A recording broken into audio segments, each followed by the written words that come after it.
Hello, I'm Empo, and these are my Ninjago OCs, Rory and Roy. They are my pride and joy. Though there is just one teeny tiny thing they're missing: lore. You see, when I created them some years back, I didn't really bother to think about their past that much. I just wanted cool Ninjago OCs I could draw with my friends' OCs, because at the time, everyone I knew on the internet had their own original characters based on the Ninjago franchise. I just wanted to be part of that. But over time, they have really grown on me, and I have started to think more about their dynamics with one another. Like who they really are and how they became such an inseparable duo. In this video, I'm gonna be sharing a slice of their story with you, so go grab your sketchbooks and some drinks and snacks and prepare for a lore time. But before we get into art and yapping, we have some unboxing to do. Some time ago, the very nice people at XPPen reached out to me to ask if I wanted to collaborate with them and review their Deco 1v3 drawing tablet. You have no idea how excited I was to receive this package. I mean, look how adorable it is! This is gonna be one of the cutest packaging designs I've ever seen. Though, I had quite a trouble opening it.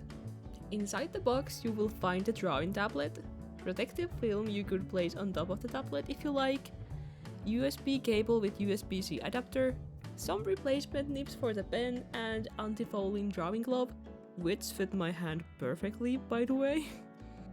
Not to forget the stylus stand and the battery-free stylus pen itself. And of course, there's also a quick guide to help you set everything up. Installing the tablet to my laptop was so easy and fast. There is only one cable you need to connect your device, which is honestly such a relief because my working space is already a cable hell. I downloaded the XPPen driver on my laptop, did some pressure sensitivity testing and some adjustments, and of course customized my shortcut keys for ready to use. This tablet has 8 buttons for shortcut keys, which is amazing. You also have 2 shortcut buttons on the side of the stylus pen, so you actually have 10 buttons for shortcuts. I love that a lot. I'm a huge fan of practicality when it comes to making art, and these buttons made the drawing process so much handier. To test this tablet out, I wanted to draw Rory and Roy being kids, you know, eating ice cream for free and enjoying the summer. I'll be giving my final review and thoughts on this drawing tablet at the end of this video, so stick around till the end. For those who have never watched Lego Ninjago, what have you been doing with your life? I mean, for those who don't know what Lego Ninjago is, it's an animated show about a bunch of colorful ninjas with different elemental powers such as fire, ice, water, earth, lightning, and green. They are the protectors of the world called Ninjago, which was created by the first Pinjutsu Master. The first Pinjutsu Master is a descendant of the Oni and dragons, powers of destruction and creation. Now there are close to 20 seasons of lore of this franchise that I'm not gonna expound in this video, but I think this quick brief is enough to give you some basic knowledge for now. In this kind of alternative universe my OCs live in, Rory and Roy are the protectors of Ninjago. They work as a duo, separate from the ninja, because honestly I'm just bad at writing interactions with the canon characters. Like, I just get super nervous for some reason. So, I guess you could imagine my OCs being like a spin-off of the show, having their own little adventures and fights in familiar places in Ninjago. I created Rory first of the two back in 2022 when I started posting my art on Instagram. Their personality hasn't changed that much over the years. Like, I always imagined them to be quite mischievous and overly confident, very much a loudmouth with little to no shame in their actions. But I wanted there to be something more behind that, a reason why they are the way they are. Rory didn't have many friends growing up, despite being very social and chatty. One of the reasons might have been their rather unique sense of humor and their way of expressing themselves around other people. Eventually, Rory started hiding their true feelings and hurt behind jokes and pranks, trying to make others seem like the fool instead of them. But it didn't take the pain away. In fact, it just made them feel even more lonely. Rory is probably the only character for whom I have ever designed a whole family. I seriously need to redesign them all. Like, this drawing is super duper old, but I'm gonna share it with you anyway.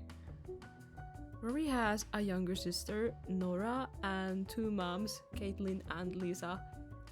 Rory also has a pet turtle, or tortoise, I really need to think that through, called Mr. Burger. Lisa is Rory's biological mother. It used to be just the two of them before they moved to Ninjago City, where Lisa opened her new bakery. She then met Caitlin, a local police officer, and they fell in love and moved together. I know, very cliché, but it works. At some point, Nora comes along too. Like, I haven't decided yet if they adopt her or what, but I have plans to make her into her own character with an interesting story and personality on her own. But for now, she's just Rory's younger sibling who at this point doesn't exist yet. Rory has elemental power like the ninjas. Their power is the elemental power of form, basically meaning shapeshifting. In the show, this power's user is this purple loving lady, Camille. I'm not gonna lie, I didn't know/remember when I was creating Rory that there can only be one elemental master of each elemental power at the same time. So there are gonna be some plot holes I haven't thought through yet. Anyway, if my memory is to be trusted, I think I intended Lisa to be Camille's sister or something. Like, that is one of the reasons why Rory eventually became the elemental master of form. They somehow inherited the power from Camille or something like that. I even made a short comic years ago about Rory moving in with Camille to learn to use their new powers. I don't know, that part of the story is still in work, guys. In the new version of the story, Rory gets their power when they are way younger, not even knowing about Camille's existence. So this time, instead of Camille teaching Rory, Rory is going to be learning about their powers and shapeshifting from Roy. That was a great segue to Roy. So as for Roy, I simply created him because I wanted an Oni OC. I thought the idea was pretty cool. I have had the most trouble with his character and design. At first, he was supposed to be a real troublemaker like Rory, but his personality never really sat right with me for some reason. I think the fact that their traits were so close to each other with Rory made him somehow boring and uninteresting to me, which eventually led me to sort of abandon him for a while. Over time, his personality somehow switched to a more mature and calm nature in my mind, and I made some big changes in his design as well. Like, I added a tail and made the horns look different than they were before. I even changed his clothes to match more with his character. And thus, new Roy was born. I never really thought Roy's past through. What a surprise. Like, how he even ended up in Ninjago in the first place. Now, if you didn't know, the Oni and dragons come from another dimension known as the First Realm or the Realm of Oni and Dragons. It's not exactly a place where you take a quick road trip. This part of Roy's past remains still a mystery, but for now, we just know that he somehow immersed in Ninjago when he was just a small kid. Some guy finds him and takes him under his wing, you know, raises him as his own, yada yada. And here's the twist. This guy happens to be Caitlin's brother, Connor, whose name I definitely didn't come up with just now. Funny coincidence, eh? Anyway, Connor lives in a small town outside of Ninjago City, you know, like in one of those random Minecraft villager type of towns we see every now and then in the show. I have yet to come up with a design and, well, everything for Connor, but he's probably like some kind of professor or something. He tries his best raising Roy, teaching him about the human world and stuff. Roy is a quick learner and settles in his new home just fine, but the villagers have a hard time accepting him. They can only see him as a strange creature who doesn't belong among them. For the same reason, Roy often gets picked up for his looks. He doesn't make friends easily because the other kids think he is some kind of monster and are afraid of him. As he's growing up, he starts having more issues with his temper and anger, which doesn't really help with his monster imago. This eventually leads to Roy completely isolating himself in the house, ashamed of who and what he is. Alright gang, here comes the part everyone's been waiting for. It's time for Rory and Roy to meet up for the first time. Connor has been kind of hiding Roy for a while at this point, especially after the rumors in the town started provoking more fear and aggression towards the little Oni. He doesn't know what to do because Roy seems more and more upset every day, feeling like he doesn't belong anywhere, and his Oni powers have really started to kick in. But then, one day, Connor gets a call from his sister, Caitlin, whose stepchild, Rory, is having some trouble with their freshly discovered shapeshifting elemental powers. Oh, what a coincidence! Connor has told about Roy to his sister, and Caitlin has kept it as a secret from Lisa and Rory until now because she thinks Rory and Roy could help one another in this situation. They arrange the meetup shortly, and these two gremlins click with each other instantly. Like, it doesn't take long until they have become the bestest friends. They're like two peas in a pod.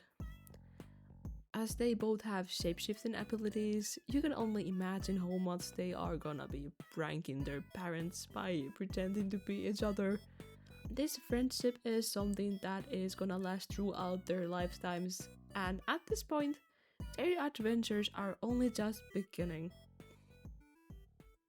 Here is the finished art piece I made with XPPen's Deco 1v3. Rory and Roy are probably around 10 or 11 in this drawing. In here they haven't known each other for a long time yet, but they're just having the time of their lives and spending summer together, finally having friends. As for the final review on this wonderful drawing tablet I used for this video, I really like the feel of it. The tablet itself is incredibly lightweighted and thin, which makes it easy to take it with you almost anywhere. If I were ever to leave my comfortable house and try drawing somewhere else, I would definitely be packing this beauty with me. It was the perfect size to use with my laptop, and I could really zone in when I was drawing with it. Also, this stylus pen felt really nice to hold. I really liked it. Overall, I don't have any complaints after using this tablet. The pressure sensitivity was really good and drawing felt just natural. I think this tablet works very well for both beginners and more experienced artists such as myself, and the pricing isn't too crazy for what you get with it.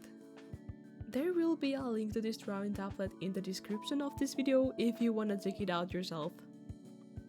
Once again, I just wanna thank the lovely people at XPPen for this super cool opportunity. It was truly a pleasure doing this review. If you liked hearing me yap about my OCs, let me know in the comments. I might make more videos like this in the future, because I really liked writing the script for this one. Also, if you haven't subscribed yet, consider hitting that button and clicking the bell so you don't miss out on any new videos. I'll see you in the next video. Bye!